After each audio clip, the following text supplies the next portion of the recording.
What a season it has been, and the real season starts now. NFC Playoff Picture is set. Weeks ago, it was determined the 1 seed, the 49ers, will be on ice here in the wild card round. We'll get 2 versus 7, Cowboys and Packers, the 9th ever postseason meeting between these two, and even 4 aside heading into this most recent matchup. We'll also get the Matthew Stafford Bowl as the Rams head back to the place where he set records in Detroit to try and take down the 3 seed. You'll also get the Bucs, winners in 5 of their last 6 against the Eagles, losers in 5 of their last 6. All right, here to take a look closer at the playoff picture, the 2-time champ Bryant McFadden and our guy Ryan Wilson, CBS NFL analyst. Guys, this is shaping up to something special. I mean, we look for the matchups, we ponder the teams, and we finally have our answers in the NFC. But with the answers come even more questions. Let's start with Green Bay versus Dallas. Jordan Love looks spectacular in his most recent data point. I mean, if we're talking about top-tier passers, balls to the end zone, Dak and Jordan Love have led the league this season. What's the differentiating point between these two teams when you put them on the same field, Mac? Well, I think the home field advantage, that is going to be a huge advantage, we would say, for the Dallas Cowboys, because based on what they've been able to do, they're at home. Number one, they're undefeated, and they have been so dominant, not just offensively with Dak Prescott and the crew, but what about what they've been able to do on the defensive side, sacking opposing quarterbacks, creating turnovers, and most importantly, putting points on the scoreboard. They've been super hot at home defensively. When they create turnovers, they go searching for the end zone, and they've been successful more times than not, and that is the hurdle for the Green Bay Packers. A young quarterback making his first playoff start on the road, very, very difficult environment. Being smart with the football, because when you talk about the dominance that we've seen, Ryan, from the Dallas Cowboys, it all starts with the ability for them to create turnovers and then playing with a lead. And when they have a lead at home, you might as well cut the lights off. Yeah, the Packers Party's over. Only put up 17 points against a Bears defense that has played well over these last few weeks, but you're going to need more than that against Dallas. Ryan, as you mull the Mike McCarthy aspect to this matchup, how does that factor into what you see? I think mull's the right word, Joe, because you never know which Mike McCarthy is going to turtle up in the biggest moments. B-Mac and I were talking about this on the Pick 6 podcast with Lige Douzable earlier this week about how the way the Lions ended that game last week saved Mike McCarthy some criticism. And I think B-Mac's right, though. They're playing at home in Dallas. They're much more comfortable there. Don't forget, a year ago, we were talking about Dak Prescott and all those turnovers. He's not turning the ball over. In fact, he led the NFL in touchdown passes this year with 36. CeeDee Lamb is playing like one of the best players in the NFL, not just wide receivers. But then you talk about Jordan Love. This is a Packers team that started 3-6, so they've been playing playoff games pretty much for the last month and a half of the season, and they're playing at a high level because of Jordan Love, because of what Matt LaFleur is doing in terms of dialing up those plays to put Jordan Love in positions to have success. And you can't say enough about the young receivers, both the tight ends and the wide receivers, who have balled out over the second half of this season. Another thing to note, Jordan Love is one of 10 players in NFL history to throw 18 touchdowns with 1 or fewer interceptions the last 2 months of the season, and that gets your attention. That means they can travel and limit the turnovers, avoid the big play mistakes.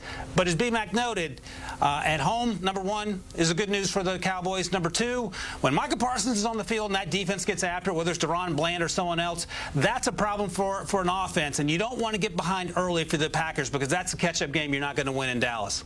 All-time uniform matchup as well. Classics.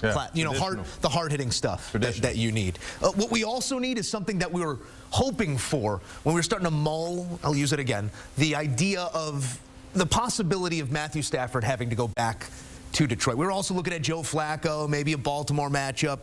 We'll see how that all shakes out. But we do get the leading passer, yards, touchdowns, pick a category in Lions franchise history, now with a ring on his finger and a Rams helmet on his head, heading back to where he once played, Mac. And I'm trying to think, have we seen Matthew Stafford return to play against the Lions there in Detroit since being traded? In Detroit, I'd have to dig. I don't recall, but this is a very, very outstanding, entertaining game. I can't wait to watch as well because of the history between the organizations. You talked about Matthew Stafford once upon a time, you know, the guy there in Detroit, and then when you factor in Jared Goff, once upon a time was the guy there for the Rams, and then Brad Holmes, who was the GM for the Detroit Lions, who's done a phenomenal job. He was once a part of the Los Angeles Rams organization as well. So this has a lot of, you know, these two teams have a lot lot of ties together. And one would think, you know, it's all about the quarterback play. But I can tell you this much, Ryan. The Rams, based on what they've done in the last few weeks, this might not be the team you want to play against. I mean, Kyron Williams is running the football. You got balance on the outside, setting records. Feels like we've forgotten about Cooper Kupp somehow or some way. And you know he's primed for a big play in any moment come postseason time. What I want to talk to Ryan about here is how does this matchup change as you're looking at the game planning without Sam Laporta? Not yet confirmed that that will be the case, but expected to miss time with a bone bruise on the knee. How does the offensive attack change for the Lions without Laporta?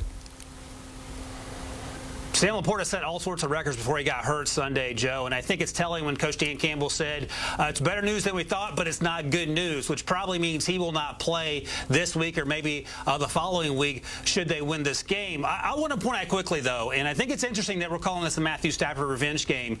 I hope Dan Campbell plays this clip and just so Jared Goff can be like, you know what? I'm the guy that got traded. They wanted Matthew Stafford. They didn't want me, and I'm actually playing as well or even better, you could argue, than Matthew Stafford over the course of my time in my new destination. So that could be an angle that they perhaps want to take. We know Dan Campbell can get that crew fired up. But in terms of the game plan without a Sam Laporta, and by the way, with B-Mac and Joe, with the way that the Rams have drafted, especially on defense, guys named Kobe Turner, Byron Young getting after it. We know what Aaron Donald can do. The guys in the back end that no one knows who they are, Kello Witherspoon, Darian Kendrick. Those guys have been balling out at a high level. Andy Heck has been balling out. He had a great game today. He was playing like it was his Super Bowl. So you see those sort of performances, and this has nothing to do with Sean McVay in the offense. It has everything to do with Raheem Morris, and that does give you pause if you're Ben Johnson. But I'll say this will be probably the best game offensively on both sides, with Sean McVay dialing the plays for Matthew Stafford and Ben Johnson dialing the plays for Jared Goff. It'll be some high-level football, unlike perhaps what we might see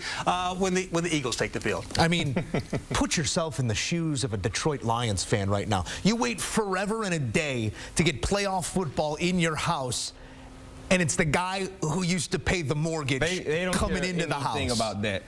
It's all about Jared Goff and the Lions. These storylines get written over 18 weeks, and I'm not sure we could pick a better one for the wild card round than that one. Let's pick at this. Philadelphia sliding, just skidding into the playoffs. The Bucs not impressing these last 2 weeks, but winners in 5 of their last 6. Baker a little bit dinged up as we look at this final matchup. Philadelphia making the trip to Tampa Bay. Ryan, it feels like there is not a world in which the Tampa Bay Buccaneers, even on their home field, can take down a team that was one of the top favorites to represent the NFC in the Super Bowl, but these are such different representations of those two teams right now. What is that path to victory for Tampa against a reeling Philly side? You know what you do, and I can't believe I'm about to say this, you lean on Baker Mayfield, who might be one of the toughest players in the NFL. He gutted out a win today, an ugly win, no doubt about it, but he was able to push the ball down the field. He was winning with his legs. He will take on a hit if it means getting a first down, and it involves 2 linebackers crushing him in the process. He does not care. I think he's finally found his home. 4 teams in the last 3 years, and it took having to follow up a Tom Brady-led Super Bowl team from a few years ago to find his home. And I think you have the playmakers and Mike Evans. We know what Chris Godwin can do. Rasheed White is playing extremely well when he's healthy.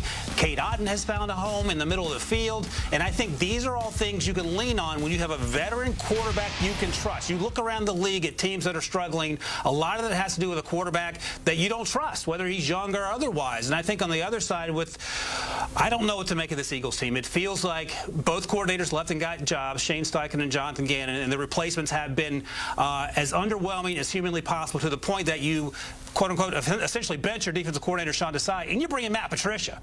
And when you see Matt Patricia walk through the door, something bad has happened, and something bad is probably going to happen. And that's exactly what has unfolded in Philadelphia the last few weeks. Again, it's odd to say, but the team needing the shock therapy, the jolt back to life is Philadelphia. Where over these next few days do they find that, Matt? I don't know. Yeah. And, Ryan, you talked about the quarterback play. At this point, the honest question is, which quarterback do you trust more in this matchup?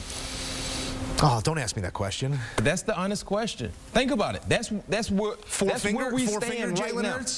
Because who do you he's dealing trust with more? that middle finger. And even before dealing with the middle finger, I'd say before the middle finger, I'd say Hurts. Post-injury. And you're only saying Hurts because of the resume. Yeah. I think. Credit for past performance. Yes. But honestly, when you turn on the tape, it's like, Like that is a legit question, right? Which quarterback would you trust more in this matchup? Based on what we've seen over the last few weeks of the NFL season. Then you talked about, other elements on the football field. Defensively, which defense do you trust more? Right, there are a lot of holes surfacing for the Philadelphia Eagles, not just the first level, second level, and guys in the secondary not doing their job. So this is a winnable game for the Buccaneers. And it's hard for me to say that and understand that knowing what we watched from the Eagles in the month of October, leading into November. At one point in time, they were 11-1. Yeah. Considered one of the best teams in the NFC. And, man, the fall from cliff happens so fast, and that's why we have concerns, and that's why so many fans are feeling some type of way. We talk about Jalen Hurts messing up his middle finger. A lot of the fans in Philly might be utilizing theirs right now. There's only one way to sort it all out. We cannot wait for playoff action and all that comes with it. Bryant McFadden, Ryan Wilson. We'll see you there. All right, here's a look at the odds to win the NFC. I know we had the conversation about our matchups here in the wild card round, but let's not forget about the favorite, the 49ers. A week to get right, soak some of those wounds, put together a game plan for the lowest remaining seed following wild card action. Where are you putting your money, Mac? Come on, man. 49ers. Minus money right there, and they call them favorites for a reason. I'm going chalk.